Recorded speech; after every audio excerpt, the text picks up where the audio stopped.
Chapter 3. "I must take leave to observe, Sir Walter," said Mr. Shepherd one morning at Kellynch Hall as he laid down the newspaper, "that the present juncture is much in our favour. This peace will be turning all our rich naval officers ashore. They will be all wanting a home. Could not be a better time, Sir Walter, for having a choice of tenants, very responsible tenants. Many a noble fortune has been made during the war. If a rich admiral were to come in our way, Sir Walter—" "He would be a very lucky man, Shepherd," replied Sir Walter. "That's all I have to remark. A prize indeed would Kellynch Hall be to him, rather the greatest prize of all. Let him have taken ever so many before, hey, Shepherd? I presume to observe, Sir Walter, that in the way of business gentlemen of the navy are well to deal with. I have had a little knowledge of their methods of doing business, and I am free to confess that they have very liberal notions, and are as likely to make desirable tenants as any set of people one should meet with.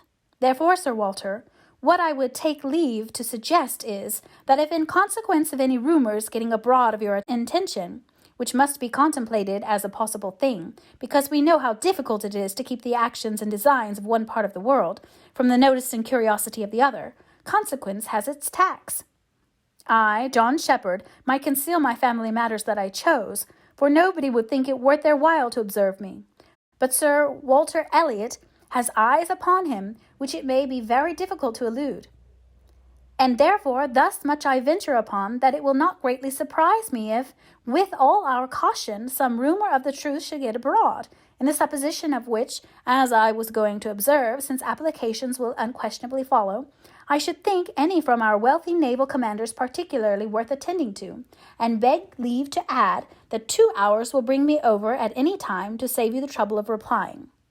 Sir Walter only nodded, but soon afterwards, rising and pacing the room, he observed sarcastically, "There are few among the gentlemen of the navy, I imagine, who would not be surprised to find themselves in a house of this description." "They will look around them, no doubt, and bless their good fortune," said Mrs. Clay, for Mrs. Clay was present. Her father had driven her over, nothing being of so much use to Mrs. Clay's health as a drive to Kellynch.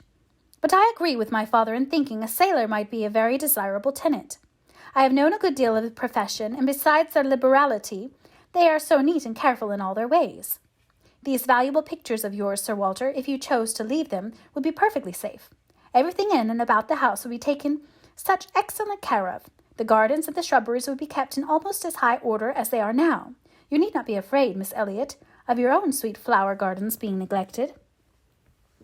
"As to all that," rejoined Sir Walter coolly, "supposing I were induced to let my house, I have by no means made up my mind as to the privileges to be annexed to it.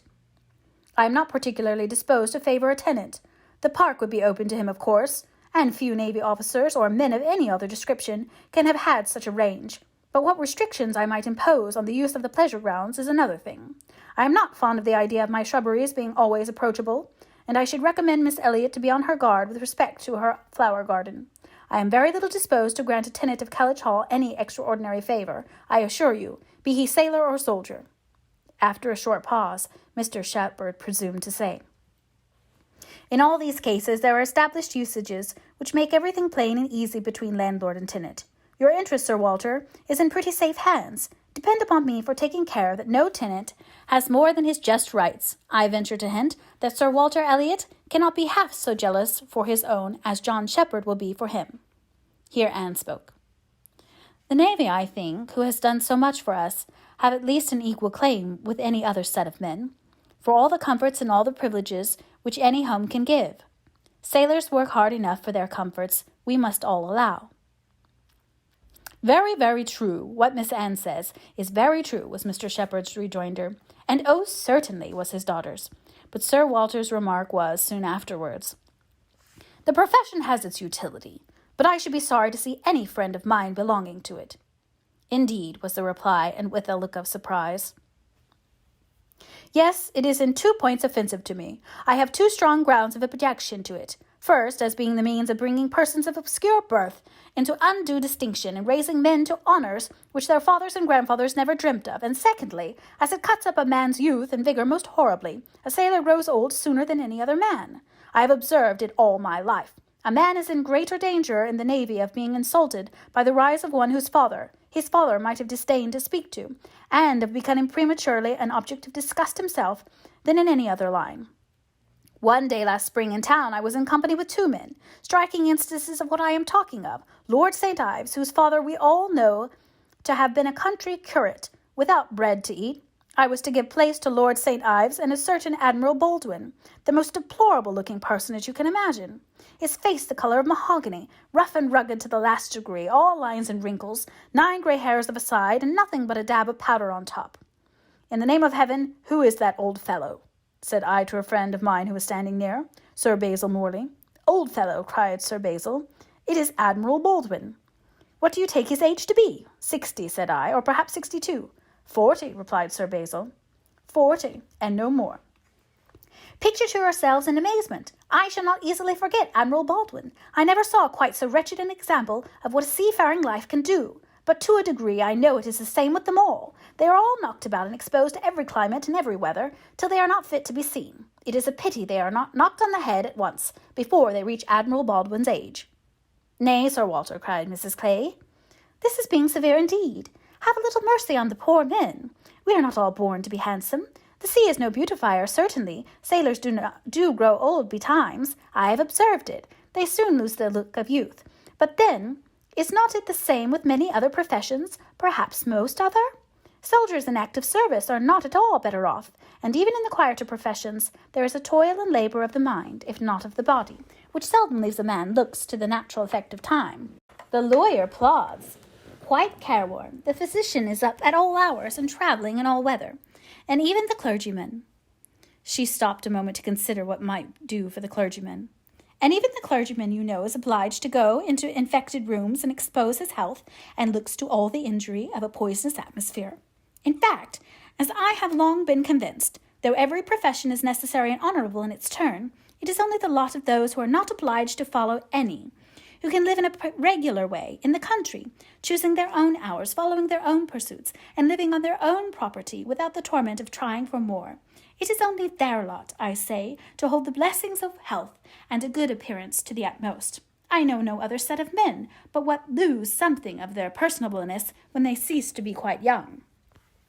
It seemed as Mr. Shepherd, in this anxiety to bespeak Sir Walter's good will towards a naval officer as tenant, had been gifted with foresight, for the very first application for the house was from an Admiral Croft, with whom he shortly afterwards fell into company in attending the quarter sessions at Taunton, and indeed he had received a hint of the Admiral from a London correspondent, by the report which he hastened over to Kellynch to make.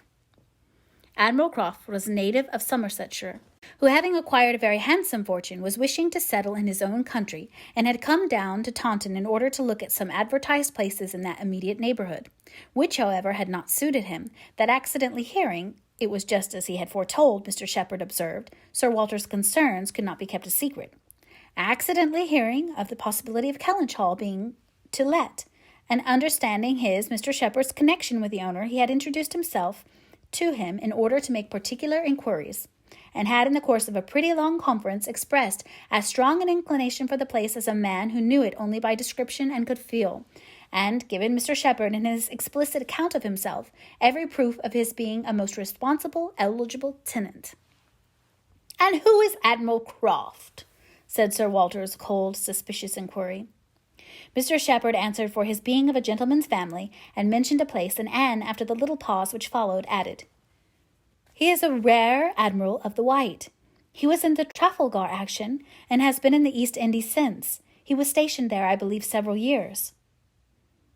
"Then I take it for granted," observed Sir Walter, "that his face is about as orange as the cuffs and capes of my livery." Mr. Shepherd hastened to assure him that Admiral Croft was a very hale, hearty, well-looking man, a little weather-beaten, to be sure, but not too much, and quite the gentleman in all his notions and behaviour, not likely to make the smallest difficulty about terms, only wanted a comfortable home, and to get into it as soon as possible, knew he must pay for his convenience, knew what rent a ready-furnished house of that consequence might fetch, should not have been surprised if Sir Walter had asked more and inquired about the manor, would be glad of the deputation, certainly, but made no great point of it, said he sometimes took out a gun, but never killed, quite the gentleman. Mr. Shepherd was eloquent on the subject, pointing out all the circumstances of the Admiral's family which made him peculiarly desirable as a tenant. He was a married man without children, the very state to be wished for. A house was never taken good care of, Mr. Shepherd observed, without a lady, He did not know whether furniture might not be in danger of suffering as much where there was no lady as where there were many children. A lady without a family was the very best preserver of furniture in the world. He had seen Mrs. Croft, too. She was at Taunton with the Admiral, and had been present almost all the time they were talking the matter over. And a very well-spoken, genteel, shrewd lady she seemed to be, continued he.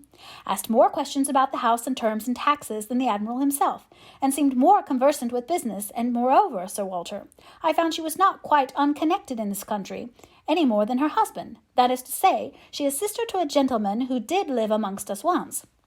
She told me so herself, sister to the gentleman who lived a few years back at Monkford. Bless me, what was his name? At this moment I cannot recollect his name, though I have heard it so lately. Penelope, my dear, can you help me to the name of the gentleman who lived at Monkford, Mrs. Croft's brother? But Mrs. Clay was talking so eagerly with Miss Elliot that she did not hear the appeal. I have no conception whom you can mean, Shepherd. I remember no gentleman resident at Monkford since the time of old Governor Trent. Bless me, how very odd. I shall forget my own name soon, I suppose. A name that I am so very well acquainted with. Knew the gentleman so well by sight. Seen him 100 times. Came to consult me once. I remember about a trespass of one of his neighbours. Farmer's man breaking into his orchard, wall torn down, apples stolen, caught in the fact, and afterwards, contrary to my judgment, submitted to an amicable compromise. Very odd indeed. After waiting another moment, You mean Mr. Wentworth, I suppose, said Anne. Mr. Shepherd was all gratitude. Wentworth was the very name. Mr. Wentworth was the very man. He had the curacy of Monkford, you know, Sir Walter, some time back, for 2 or 3 years. Came here about the year 5, I take it. You remember him, I am sure. Wentworth? Oh, aye, Mr. Wentworth, the curate of Monkford. You misled me by the term gentleman. I thought you were speaking of some man of property. Mr. Wentworth was nobody, I remember, quite unconnected. Nothing to do with the Stratford family. One wonders how the names of many of our nobility become so common. As Mr. Shepherd perceived that this connection of the Crofts did them no service with Sir Walter, he mentioned it no more, returning with all his zeal to dwell on the circumstances more indisputably in their favour, their age and number and fortune, the high idea they had formed of Kellynch Hall, and extreme solicitude for the advantage of renting it, making it appear as if they ranked nothing beyond the happiness of being the tenants of Sir Walter Elliot. An extraordinary taste certainly could not have been supposed in the secret of Sir Walter's estimate of the dues of a tenant. It succeeded, however, and though Sir Walter must ever look with an evil eye on anyone intending to inhabit that house, and think them infinitely too well off in being permitted to rent it on the highest terms, he was talked into allowing Mr. Shepherd to proceed in the treaty, and authorizing him to wait on Admiral Croft, who still remained at Taunton, and fix a day for the house being seen. Sir Walter was not very wise, but still he had experience enough of the world to feel that a more unobjectionable tenant in all essentials than Admiral Croft bid fair to be could hardly offer. So far went his understanding, and his vanity supplied a little additional soothing in the Admiral's situation in life, which was just high enough and not too high. I have let my house to Admiral Croft, would sound extremely well, very much better than to any mere Mr. save perhaps some half-dozen in the nation, always needs a note of explanation. An admiral speaks his own consequence, and at the same time can never make a baronet look small. In all their dealings and intercourse, Sir Walter Elliot must never have the precedence. Nothing could be done without a reference to Elizabeth, but her inclination was growing so strong for a removal that she was happy to have it fixed and expedited by a tenant at hand, and not a word to suspend decision was uttered by her. Mr. Shepherd was completely empowered to act, and no sooner had such an end been reached than Anne, who had been a most attentive listener to the whole, left the room to seek the comfort of cool air for her flushed cheeks. As she walked along a favourite grove, said with a gentle sigh, "A few months more, and he, perhaps, will be walking here."